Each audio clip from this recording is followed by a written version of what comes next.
Halo sobat, Assalamualaikum warahmatullahi wabarakatuh. Kembali lagi bersama saya. Kali ini saya akan membahas kegiatan usaha dan produk perbankan syariah dan ketentuan prinsip kehati-hatian dalam kegiatan usaha bank syariah. Sebelum kegiatan usaha bank umum berdasarkan prinsip syariah diatur dalam surat keputusan Direksi Bank Indonesia nomor 32 /34 Kep Dir tanggal 12 Mei 1999 tentang Bank Umum berdasarkan prinsip syariah. Kemudian diganti dan disempurnakan dengan Peraturan Bank Indonesia nomor 6/24/PB/2004 tentang Bank Umum yang melaksanakan kegiatan usaha berdasarkan prinsip syariah sebagaimana telah diubah dengan Peraturan Bank Indonesia nomor 7/35/PBI tahun 2005.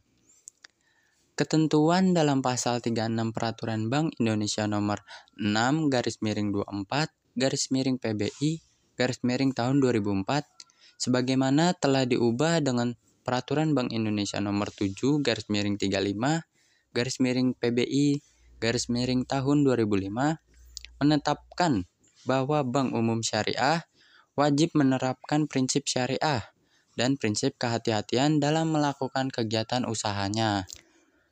Selanjutnya ketentuan dalam pasal 19 ayat 1 Undang-Undang Nomor 21 Tahun 2008 menetapkan secara limitatif kegiatan usaha bank syariah tersebut meliputi 1. Menghimpun dana dalam bentuk simpanan berupa giro, tabungan, atau bentuk lainnya yang dipersamakan dengan itu berdasarkan akad wadiah atau akad lainnya yang tidak bertentangan dengan prinsip syariah.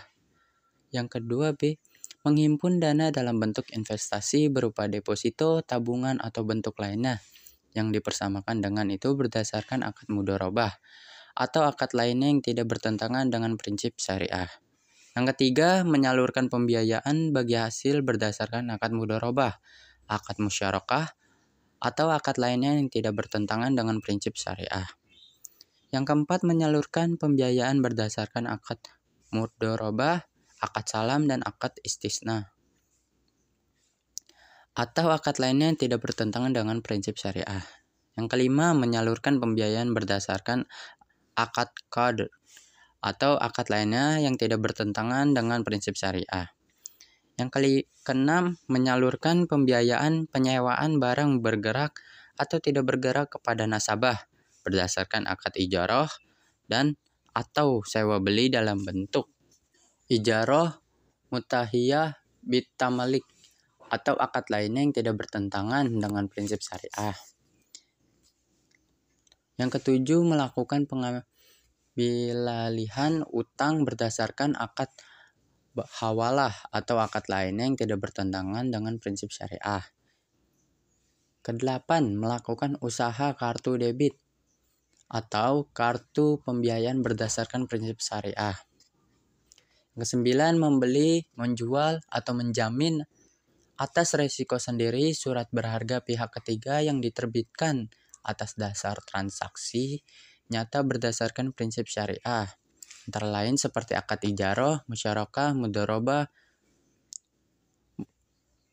murabahah, kafalah, atau hawalah.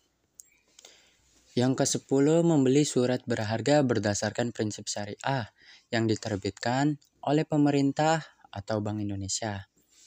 11. Menerima pembayaran dari tagihan atau surat berharga dan melakukan perhitungan dengan pihak ketiga atau antar pihak ketiga berdasarkan prinsip syariah.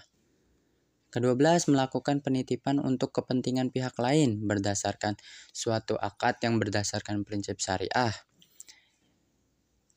Ke-13, menyediakan tempat untuk menyimpan barang dan surat berharga berdasarkan prinsip syariah. 14, memindahkan uang baik untuk kepentingan sendiri maupun untuk kepentingan nasabah berdasarkan prinsip syariah. 15. Melakukan fungsi sebagai wali amanat berdasarkan akad wakalah. 16. Memberi fasilitas letter of credit atau bank garansi berdasarkan prinsip syariah. 17. Melakukan kegiatan lain yang lazim dilakukan di bidang perbankan dan di bidang sosial sepanjang tidak bertentangan dengan prinsip syariah dan sesuai dengan ketentuan peraturan perundang-undangan. Selain melakukan kegiatan usaha yang dimaksud di atas, Bank Umum Syariah dapat pula melakukan kegiatan usaha lain sebagaimana ditentukan dalam pasal 20 ayat 1 Undang-Undang Nomor 21 Tahun 2008. Yang pertama, melakukan kegiatan usaha valuta asing berdasarkan prinsip syariah. Yang kedua, melakukan kegiatan penyerataan modal pada Bank Umum Syariah atau lembaga keuangan yang melakukan kegiatan usaha berdasarkan prinsip syariah.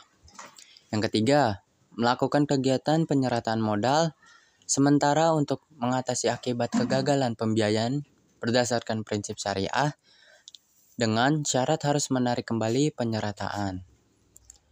Yang keempat, bertindak sebagai pendiri dan pengurus dana pensiun berdasarkan prinsip syariah.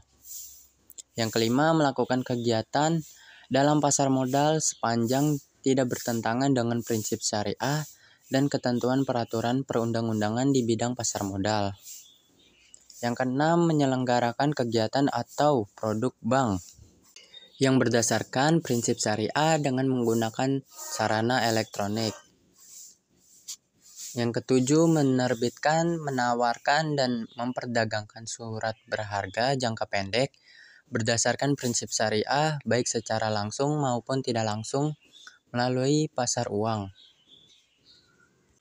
Yang kedelapan, menerbitkan, menawarkan, dan memperdagangkan surat berjangka panjang berdasarkan prinsip syariah baik secara langsung maupun tidak langsung melalui pasar modal.